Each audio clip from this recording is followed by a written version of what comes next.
স্বাধীনতার যুদ্ধে পরাজিত হয়ে এখন আবার দেশে ক্ষমতা এসে সে সকল স্বাধীনতার যোদ্ধার সঙ্গে মুক্তিযোদ্ধাদের মিলে ফেলার জন্য একটা আশঙ্কা তৈরি করছে ভাইয়ের আমার। প্রতিশোধ একটি পায়তারা শুরু করেছে ভাইয়ের আমার।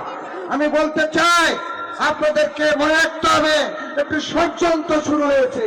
ঠিক এই ষড়যন্ত্রে আমাদের দলের কিছু লোক আমার মনে হয় অংশগ্রহণ করছে। কি জন্য আমাদের সন্দেহ হয়?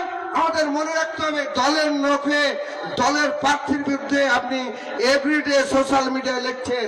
আপনাদের লেখাতে তো কোনোদিন দেখলাম না বাংলাদেশ জামাতে ইসলাম সম্বন্ধে কোনো মন্তব্য। এতে কি প্রমাণ হয় না এজেন্ট হিসেবে কাজ করছে? আমি আজকের এই হাউজে আপনাদের সাথে উদাত্ত আহ্বান রাখবো, আবেগ থাকতে পাবে, আবেগ প্রমাণ হয়েছে।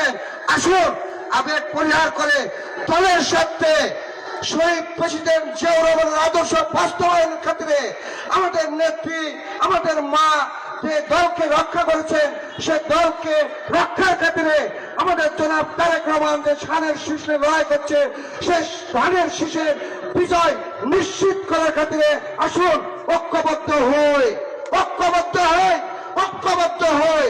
আমার ভিতরে কোনো রাগ নাই, কোনো অভিমান নাই।